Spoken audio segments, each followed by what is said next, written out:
Entonces, como estábamos hablando el viernes pasado, ahora continuamos el martes con esto. Cuando nosotros tratamos del arrepentimiento, nosotros tenemos que comprender de qué nos habíamos arrepentido.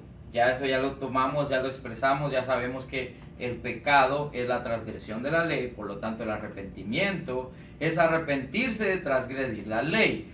Ahora, ¿qué resulta? Cuando nosotros llegamos a estos temas, especialmente cuando se trata de las fiestas de Jehová, el cual les expliqué brevemente y dije que iba a expandirme en eso hoy, muchas personas no entienden qué son las fiestas y por qué razón eso tiene importancia para nosotros hoy en día. Entonces, vamos a tomar como punto de referencia el libro de los Colosenses.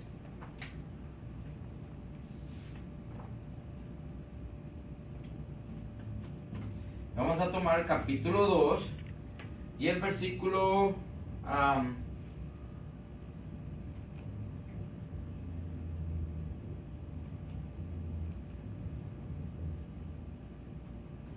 versículo 17. Claro, para tener referencia vamos a leer desde el versículo anterior y más adelante. Entonces, tomando un punto de referencia más importante, dice,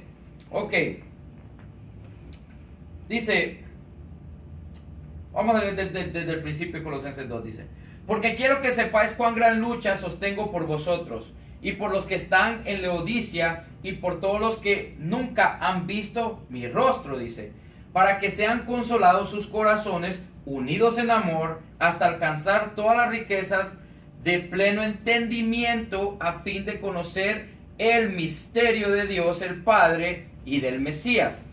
Pablo aquí está haciendo una referencia bien importante.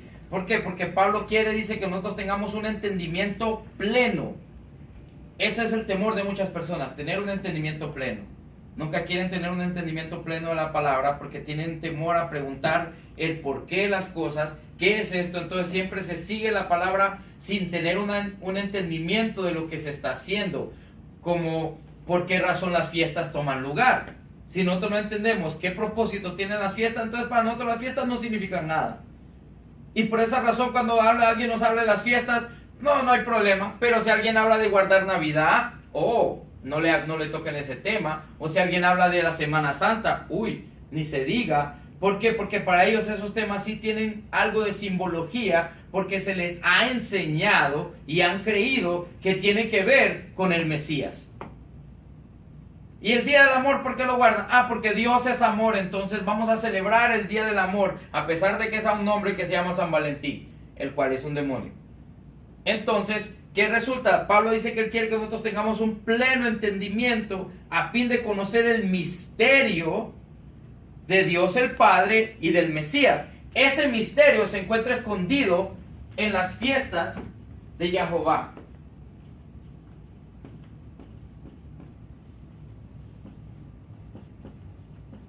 Jehová.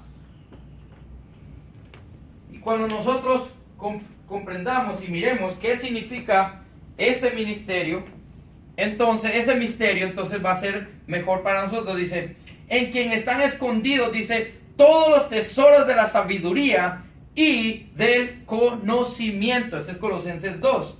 Dice, y esto lo digo para que nadie os engañe, dice, con palabras persuasivas. En otras palabras, la mayoría de personas no entiende que esta carta de Pablo a los Colosenses hoy en día se presenta al revés.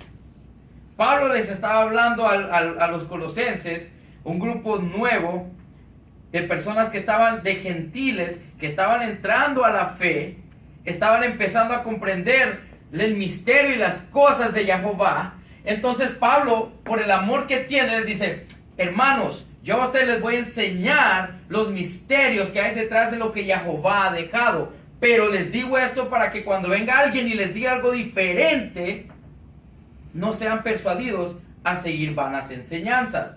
Hoy se enseña al revés y ahorita vamos a entender por qué Pablo está diciendo esto. Dice, porque aunque estoy ausente en cuerpo, dice, no obstante en espíritu estoy con ustedes, gozándome y mirando vuestro buen orden y la firmeza de vuestra fe en el Mesías, dice. Por tanto, de la manera que habéis recibido a Yeshua HaMashiach, andad en él. Oiga bien, Muchas personas solo leen estos versículos y pasan por ellos y no entienden qué es lo que se está diciendo. Dice, y andad en él. ¿Cómo anduvo el Mesías? Si él es mi ejemplo a seguir, y él es la persona, él es mi role model, él es la persona que yo tengo que mirar como mi ejemplo a caminar. Si yo camino como Yeshua camina, mi vida fuera completamente diferente. Porque Él me enseña a obedecer a Dios. Él me enseña a guardar los mandamientos de Dios. Porque Él vino a cumplir estas cosas para enseñarme cómo yo hacerlas. No a cumplir en la manera de que ya cumplió y abolió para que yo no haga. Al contrario, me está enseñando cómo yo debo de hacer estas cosas. Entonces, cuando nosotros tenemos esa comprensión, en nuestra mente miramos, ok, Yeshua caminó así, así es como yo debo de ir buscando caminar. No al contrario. Entonces dice, arraigados y sobreedificados en Él y confirmados en la fe, así como habéis sido enseñados, dice, abundando en acciones de gracias, dice, mirad que nadie os engañe por medio de filosofías y huecas sutilezas, según las tradiciones de los hombres, conforme a los rudimentos del mundo y no según el Mesías. Ahora yo voy a hacer una pregunta. ¿Es la palabra de Dios rudimentos de hombre? ¿Es la palabra de Dios filosofías huecas? No. ¿Es la palabra de Dios una enseñanza de hombre, el cual lo va a llevar a uno a perdición? Entonces, la persona que declara que lo que Pablo está diciendo es en contra de lo que Dios ya estableció, no tienen una comprensión de lo que hablan, por eso dicen tales cosas. Y ahorita vamos a entender, ahorita ya vamos a llegar a lo que queremos presentar, pero esta es la base donde nosotros estamos comenzando a trabajar. Entonces dice, porque en Él habita, dice, corporalmente toda la plenitud de la deidad, y vosotros estáis completos en Él, que es la cabeza de todo principado y potestad, dice.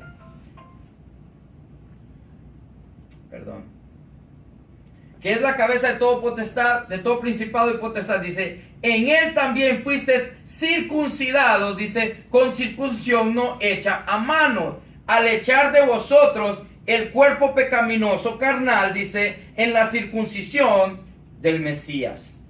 Vamos a detenernos aquí un momentito. Muchas personas tienden a malentender y a decir, ok, lo que Pablo está diciendo es que yo ya no tengo que ser circunciso. No. Lo que Pablo está estableciendo es que aparte de la circuncisión física de un hombre, lo importante es la circuncisión del corazón. Porque, por ejemplo, las mujeres no pueden ser circuncidadas. Porque no es para mujeres la circuncisión. Mas, sin embargo, cuando viene la circuncisión de corazón, tanto mujer como hombre, todos pasan por la circuncisión. Entonces, ese es un tema en sí que necesita sus propios méritos y su propio tiempo. Pero solo les dejo esa idea en la mente para que la puedan trabajar. Ahora dice, versículo 12 dice, sepultados con Él en el bautismo, dice, en el cual fuisteis también resucitados con Él, mediante la fe en el poder de Dios que lo levantó de entre los muertos, dice. Y a vosotros, aquí va, y a vosotros, dice, estando muertos en pecados y en la incircuncisión de vuestra carne, Pablo está haciendo algo bien claro. Ustedes antes de llegar al conocimiento de la verdad estaban muertos en pecado, que significa ¿qué? En la transgresión a la ley. Incircuncisos. ¿Por qué incircunciso? El que no conoce la ley no tiene circuncisión. Por lo tanto, ya está fuera. Dice, os dio vida juntamente con Él, dice, perdonando todas las transgresiones. La palabra pecados es transgresión de la ley. Dice, pero a través del Mesías hemos sido perdonados de las transgresiones. Dice, anulando el acta de los decretos, dice, que había contra nosotros, que nos era contraria, quitándola de en medio y clavándola en la cruz. Este versículo merece un tiempo en sí, para él mismo, pero para que la persona que esté escuchando esto no vaya a quedarse como, bueno, ¿y ese versículo qué significa realmente? las personas han enseñado que este versículo está hablando que el acta de decretos que estaba en contra de mí era la ley de Dios. Pero eso no es el versículo, eso no es lo que está Pablo presentando aquí. Hay un acta de decretos que estaba en contra de nosotros de poder regresar, y los voy a llevar rápidamente. Vamos a ir a Deuteronomios 24. Solo para explicar, esto tiene que ver con este versículo. Y el acta de decretos que estaba en contra de nosotros se encuentra en Deuteronomios 24. Y para comprender eso hay que entender lo que son las 12 tribus de Israel y cuál es el propósito de las 12 tribus de Israel. Entonces dice Deuteronomios 24, dice: y cuando alguno tomare mujer y se casare con ella, si no le agradare para haber llevado a ella, dice, alguna cosa indecente, por haber llevado a ella alguna cosa indecente, y le escribiera carta de divorcio, y se le entregara en su mano, y la despidiera de su casa, dice, y salida de su casa, dice, podrá ir y casarse con otro hombre. Dice, pero si la aborreciere este último, o sea, si la mujer sale y ella va, yo le doy una carta de divorcio, ella va y sale y se va, pero al salir de donde mí, ella va y se casa con otro hombre, pero cuando se casa con el otro hombre, aquel también le da una carta de divorcio. Esto es lo que está diciendo, dice, pero si le aborreciere este último, dice, y le escribiera carta de divorcio, y se le entregara en su mano, y la despidiera de su casa, o si hubiera muerto el postrer hombre con que la tomó por mujer, dice, no podrá su primer marido que la despidió volver a tomar para que sea su mujer, después de que fue envilecida, dice, porque es abominación delante de Jehová, y no has de pervertir la tierra que Jehová tu Dios da por heredad. Cualquiera dice, ¿esto qué tiene que ver con el acta de decretos? Precisamente esa es el acta de decreto. Y aquí vamos a entender por qué. Vamos a salir un poquito en cuanto a las fiestas, pero esto tiene que ver con las fiestas, tiene que ver con el propósito de esto. Tenemos 12 tribus, el cual, cuando estuvo el rey Saúl, el rey David y el rey Salomón, las 12 tribus permanecieron unidas en un solo, bajo un solo reino. Pero, por causa del pecado de Salomón, Jehová dividió las 12 tribus y le dio 2 tribus a Rehoboam y 10 tribus a Jeroboam. Y esas tribus tomaron el nombre como la tribu que Rehoboam tenía, estaba encabezada por la tribu de Judá, se le conoce como la tribu de Judá.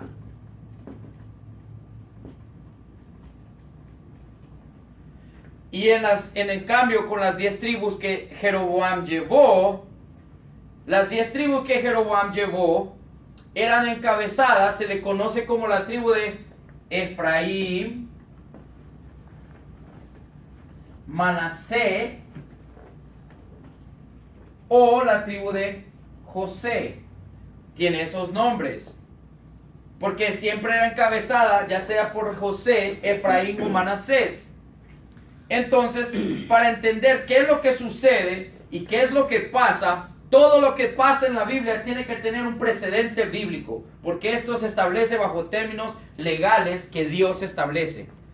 Entonces, ¿dónde Dios establece que Él iba a despojarse de estas 2 tribus y las iba a separar? Ahora vamos a ir a Jeremías, capítulo 3. Y vamos a mirar qué es lo que Jehová habla a través de Jeremías.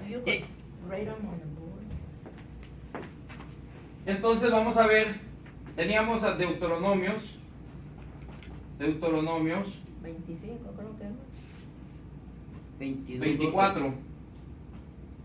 24 del 1 al 4. Y ahora tenemos a Jeremías 3 del 6 al 9.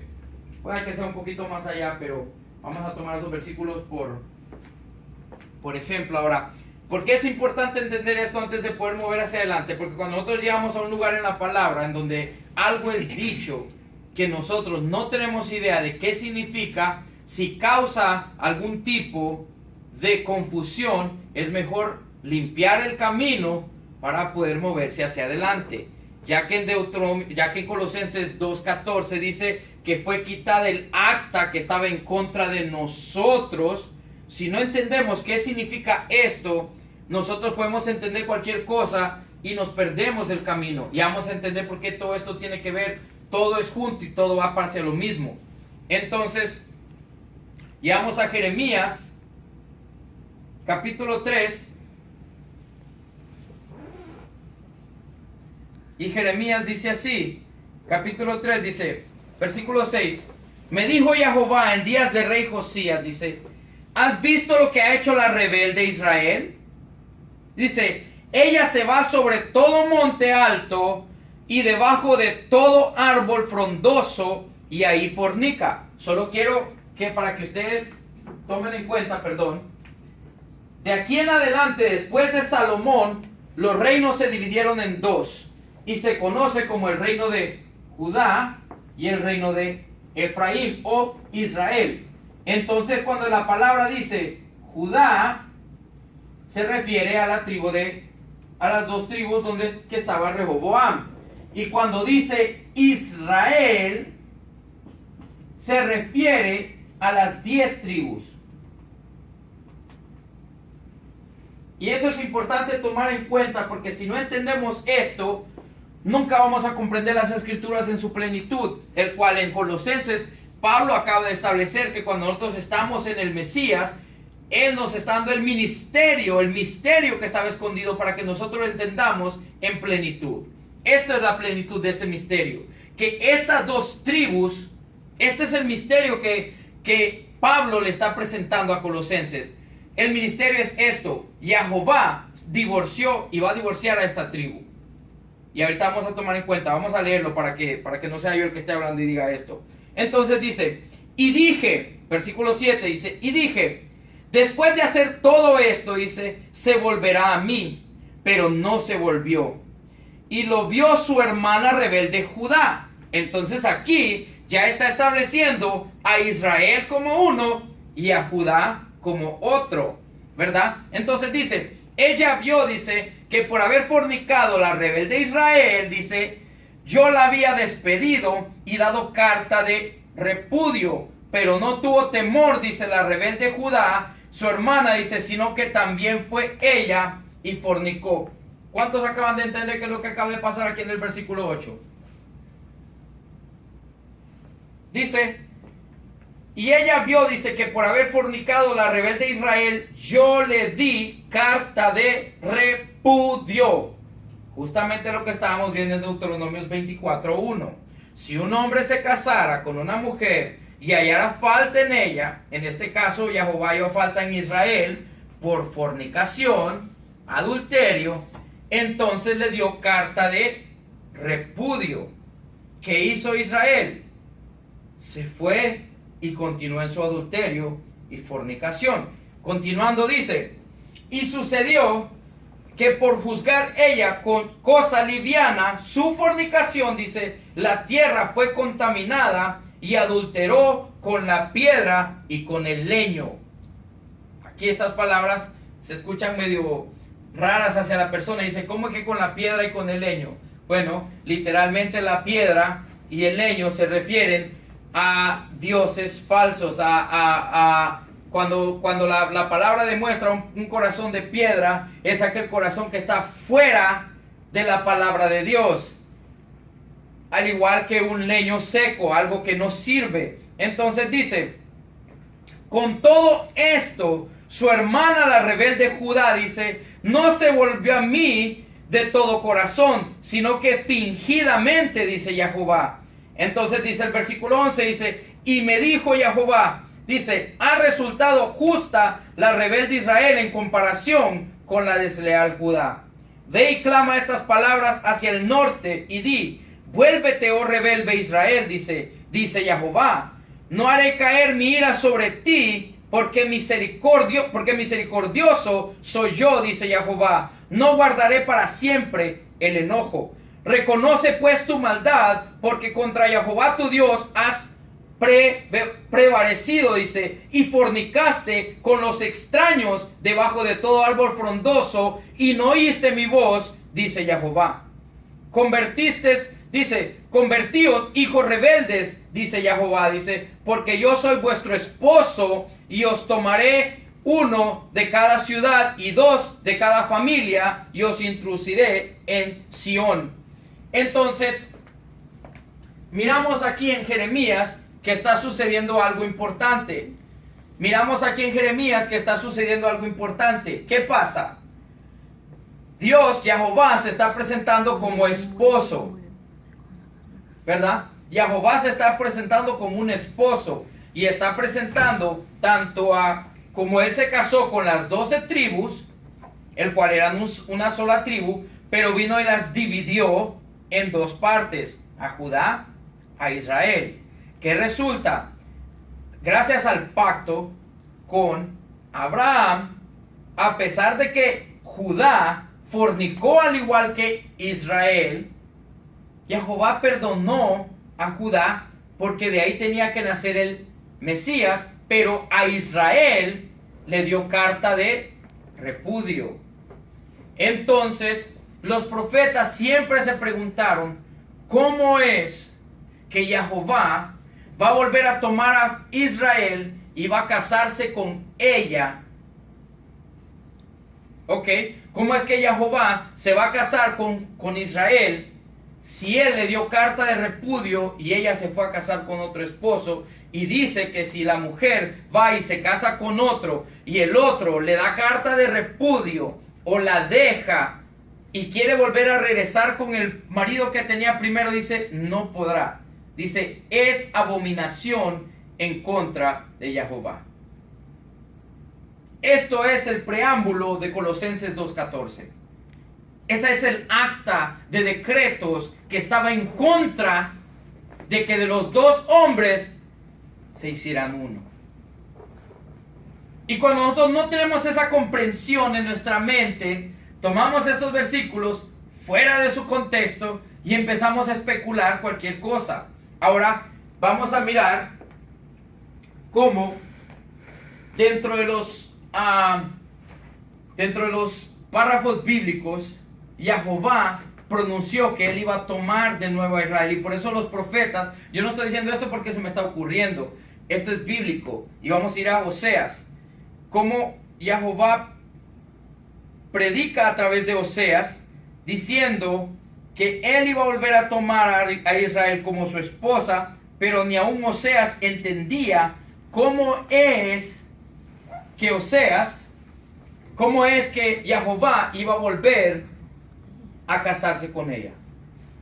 Entonces dice así, dice, palabra de Jehová vino a Oseas, hijo de Berí, en días de Usías, dice, Jotam, Acaz y Ezequías, reyes de Judá, en días de Jeroboam, hijo de Joás, rey de Israel. Aquí estamos hablando de que justamente cuando Jehová se divorcia de las 10 tribus, le dice al profeta Oseas, ¿sabes qué? Te vas a ir, te vas a buscar una prostituta y la vas a tomar por tu esposa. Y vas a tener hijos con ella. A pesar de que Oseas no sabía si esos hijos eran de él o no. Porque la mujer que tenía era prostituta. Y esta es una enseñanza de cómo Israel estaba prostituyéndose y estaba presentando a Dios culto falso y quería presentarle a Dios los hijos que ella estaba trayendo como si fueran de Jehová, cuando en realidad eran hijos de dioses paganos y de cosas paganas. ¿Estamos entendiendo? Este es el propósito. Entonces le dice, el principio de la palabra de Jehová por medio de Oseas, dijo Jehová, Oseas, ve, tómate una mujer fornicaria. Y dice, e hijos de fornicación, porque la tierra fornica apartándose de Jehová. Dice, fue pues y tomó a Gomer, hija de Dableán, la cual concibió y le dio a luz un hijo. Y le dijo Jehová, dice, ponle por nombre Jezreel. El primer hijo que tuvo le puso Jezreel, dice, porque de aquí en poco, dice, yo castigaré la casa de Judá por causa de la sangre de Jezreel, dice, y haré cesar el reino de la casa de Israel. O sea, aquí estaba haciendo una profetización a través de Oseas. Le dice, ponle por hijo Jezreel, porque voy a castigar a Judá. Fue cuando lo envió en cautiverio por 70 años a Babilonia. Pero a Israel, dice, yo me voy a divorciar de ella. A Judá la voy a castigar, pero a Israel yo le voy a apartar de mí. Entonces dice, y en aquel día quebraré yo el arco de Israel, dice, en el valle de Jezreel. Dice, entonces dice, concibió ella otra vez y dio a luz una hija. Y le dijo Jehová, dice, ponle por nombre Lo-Rumá.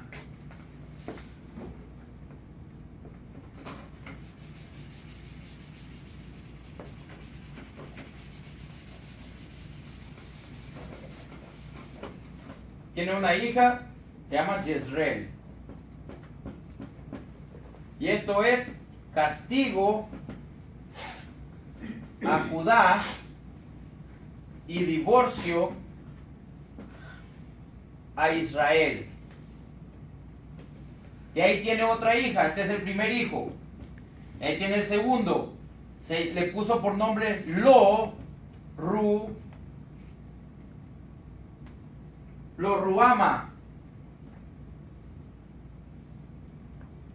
Ok, en hebreo la palabra lo significa no, es una connotación negativa. Ruama significa misericordia. Entonces dice, no tendré misericordia. Este es el versículo 8, dice.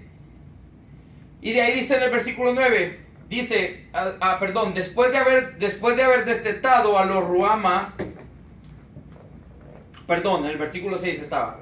Dice, ponle por nombre, dice, Lo-Ruama, dice, porque no me compadeceré más de la casa de Israel, sino que los quitaré del todo. Allá viene la palabra, los quitaré del todo, dice.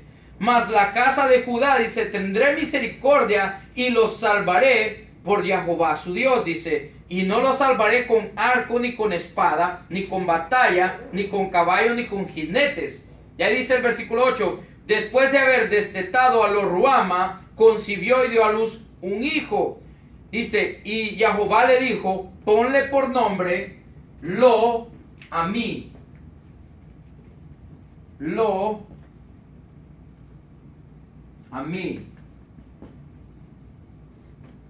Yo creo que para ahorita ya entendemos qué significa Loa, que quiere decir no, y a mí es pueblo, a mí.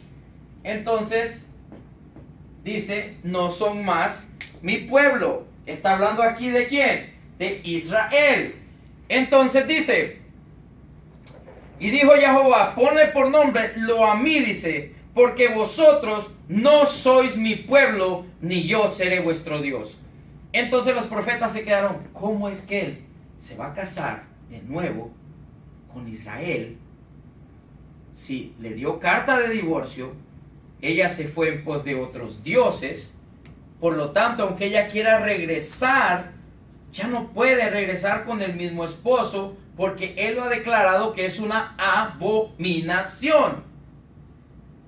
Entonces aquí está aquí es donde llega lo hermoso y el misterio detrás de la muerte y resurrección de nuestro Mesías. Dice, pero en el versículo dice, con todo será el número de los hijos de Israel, dice, como la arena del mar, dice, que no se puede medir ni contar. Y en el lugar donde le fue dicho, vosotros no sois mi pueblo, Lo-Amí, dice, donde les fue dicho, vosotros no sois mi pueblo, dice, les será dicho, sois hijos del Dios viviente. Romanos 11, Pablo presenta estos versículos, porque Pablo entendió el misterio detrás de esto. Dice, Ahora en el capítulo 2, versículo 25. Perdón, versículo 23. Dice, y la sembraré para mí en la tierra, dice, y tendré misericordia de los ruama, que significa no misericordia, dice, y diré a lo a mí, tú eres pueblo mío, y él dirá, dice, Dios mío.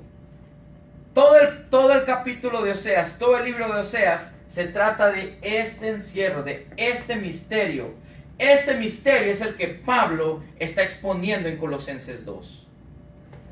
Ahora, tomando esto en cuenta, ya tenemos un background, tenemos un entendimiento de qué es lo que se está presentando. Ahora continuemos con Colosenses capítulo 2 y miramos cuál es el acta que estaba en decreto que establecía que no podía casarse.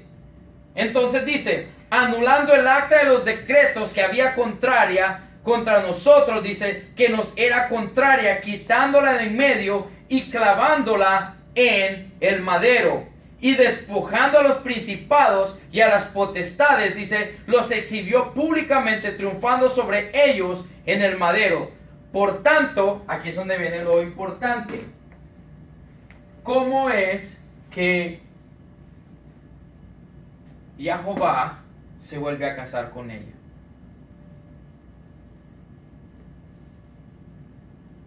Para esto vamos a entender Romanos capítulo 7. Aquí Pablo está explicando este misterio.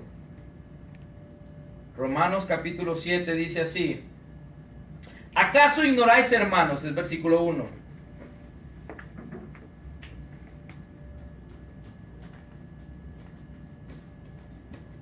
Del 1 al 5. Este era del 3 al 12. Y esto.